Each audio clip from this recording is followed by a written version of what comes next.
Hey everyone, today I'm tackling a crucial topic, information security and privacy training. Did you know that 95% of all cybersecurity breaches are actually caused by human error? That's right, almost all breaches could be prevented if people had the right training and awareness. So making this training fun and accessible is key. Before I jump in, don't forget to like this video and subscribe to my channel if you want more insights on creating powerful learning content. Let's get started. All right, so what I'm doing is I'm going to head over to Quickify.ai. This is a platform that will help me create any type of interactive onboarding or training course for my company in seconds on any subject using simple text prompts or uploading from documents. So what you would do is you can come here and it's at Quickify.ai. You can sign up for free to get started. Once you sign up and log into your account, what you're going to see is a panel that looks like this. And you have four options to create a course with AI. You can generate from a one-line prompt, import a file, so from a PDF document or a PowerPoint presentation, which I've done in some of my other videos if you check out my channel. Paste in some text here as well. So this is if you have like a blurb of content that you want to paste for some notes or somewhere else, like something you're working on. And you can also create from a video. So if you want to create an interactive course that has specific video elements followed by different types of interactives like fill in the blanks, classify, true, false, multiple choice, you can do that simply by pasting in the video links. But for today, I'm going to click on generate. Okay, so once I'm in generate, what I'm going to do is I'm going to write a really quick sentence on what I want this to be. So I think I'm just going to call it information security. So let's go information security, oops, and privacy, can't spell today, training. And I'm going to hit generate course. Okay, now what Quickify is doing is it's very similar to, I'll explain the similarities and differences with ChatGPT. So when you use ChatGPT, you prompt ChatGPT just like I did, and it's going to go and grab that information, which is what Quickify did here. But what it's also doing is it's running through an instructional design agent that has specific rules and guidelines on how it's going to create this course in terms of tone and overall like subject matter, but also how it's going to allocate the content into the different interactive activities that I mentioned earlier. So when I was speaking about video, so it's going to sort them into things like different slideshows or flashcards. It's going to sort them into fill in the blank, multiple choice, true, false, classification exercises, but it does it in a specific order. And when it's done, we're going to play through that course or module order together so that you can see how easy it is for us to not only play it, but I'll click edit and show you how simple it is to modify this course too. So it looks like we're 3/4 of the way there already. It's getting really close, which is awesome. Again, I'm doing this for the first time, just like you would. So I don't really know exactly what it's going to create, but I'm really excited to see what it comes up with. Looks like it's on its final steps of mixing the code cocktail. Okay, so let's click preview my course. So here's info security and privacy training. And what it's done is it's created a background image or theme based on what's in our file library. Okay, so we get our first badge. And what this is going to do is empower your workforce with essential skills in information security and privacy, learn to protect data, recognize threats, and ensure compliance effectively. So again, we'll modify this a little bit. It's a little bit wordy, but that's okay. The goal is to get a template that we can work from to speed up how quickly we can build this type of training. So join us in this comprehensive training, right? Equip yourself with vital skills to protect data, ensuring compliance. Okay, so here's the grid, right? Or the tile-based layout. You can see this runs in a horizontal way where I have to click or tap to unlock the subsequent activities. So what I'm going to do is click on introduction, and there's some ambient sound playing in the background. Okay. So it's going to go do the overview set of flashcards here or slides first. So it's talking about the importance of security. Next, it's talking about privacy in the digital age, right? That awareness of personal data rights and regulatory compliance is vital to protecting privacy. That there's different types of threats that we need to recognize to reduce the risk of data breaches. So that's pretty good so far. Best data handling practices. So implementing best practices for data handling, such as secure sharing and proper disposal of sensitive info, is crucial for maintaining integrity and confidentiality. There's an ongoing training approach, so you want to think about it like continuous learning, which makes a ton of sense. I've created some of these for customers in the past, so I know that this is really important. And you want to create a security culture, right? So you want to recognize positive security behaviors that can enhance overall commitment to data protection. So I think it did a pretty good job at giving me kind of the initial flashcards to understand how this is going to work. All right, up next, we're going to do a fill in the blank activity. Now, this is going to quiz me on what I've already seen. It might throw in the odd extra question here, but that's okay, because the whole philosophy here is play to learn.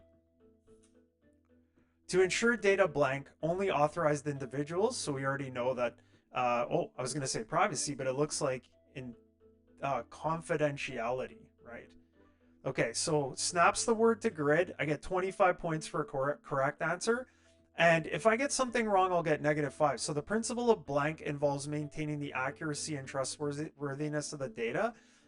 So that would be the integrity. And you can see if I had to write this from scratch, this would take forever, right? To come up with the correct and incorrect answers here. Employees must recognize various types of blank to protect sensitive data. Threats. All right, I said I would get one of these wrong. Okay, let's get one wrong here. So blank is crucial for ensuring what information. So visibility, transferability, and availability. So visibility is wrong. You can see I get it incorrect and it snaps back. Go availability. I would definitely change those to be all capital, like uppercase, so that I'm putting it at the beginning of the sentence, but I'm OCD, so that might be just me. But organizations must comply with blank regulations to safeguard, right? So privacy regulations. Training should be tailored to specific blank within an organization to address their unique responsibilities to specific, probably roles. Yeah. One more. A culture of blank reinforcement is the commitment to information security. So, culture of security. Yep. Almost got me on innovation. So, those are some pretty great distractors that it created on its own. Okay. All right. Up next, we've got a slideshow. So, again, these are like quick flashcards that kind of present information. So, looks like it wants to focus on things like data handling, unauthorized access, right? In terms of attempts to safeguard information, implementing access controls, like understanding how to utilize permission and authentication methods, data disposal best practices, and creating some sort of response plan. So this is great, right? You need a clear response plan and awareness of reporting protocols to help mitigate damages. So it's not that the breaches aren't going to happen, but you have to know how to handle it. All right, now we're going to see what kind of activity it comes up with next. We're going to classify some items here. Drag and drop the letters into the correct column, into best or poor practices. Again, this would have taken me a long time to try to script this, but it's doing it on its own. So sharing passwords would be a poor practice. Regular data backups would be good. Using strong passwords would be good. Now, this one, we'll just get it wrong on purpose. We'll say it's best practice. It's going to snap back, right? And we're tracking all of those incorrect answers so that you can see that in the analytics data. So encrypting sensitive files would be best practices. So I think already I'm getting a really good overview into security and privacy training. So I think this is, it's doing a pretty good job so far. At the midpoint, it's going to ask me a quiz. So I'm going to go through and choose the correct answer here. So confidentiality, integrity, and availability are 3 core principles. That's true. Privacy laws do not impact organ. That's false. And I'll show you what happens if I get one of these wrong too. It's gonna Employees do not need to be aware of cybersecurity threats since IT takes care of them. Well, we know IT's super busy, so they can't take care of like all of these threats and issues, right? That's the whole point. So we'll say true. So I'm gonna get this one wrong. Okay, now it zeroes me the right answer, moves me forward. Speaking of moving forward, you can see this little timer running at the bottom here. So it's moving, it's moving everything forward, and it's helping me progress, right? So we might want to slow that down if the learning literacy level maybe was a little lower. We might want to speed it up if we want to make this a little bit more high impact, or more impactful for a different customer. So regularly refreshing security training is unnecessary. That's false, right? Because we said it's sort of a continuous set of activities. Implementing strong access controls helps prevent sensitive data. That's true. Data can be disposed of carelessly without any consequences. That's false. And creating a response plan is critical to effectively manage see managing security incidents. So you always have to double check. It's got a little bit of a typo there, so we'll want to fix that. And that's actually what we'll go do right away. We'll go through and just kind of edit a few things here. Okay. So up next, we'll get another slideshow. It'll do another interactivity, and then we'll do a multiple choice to complete.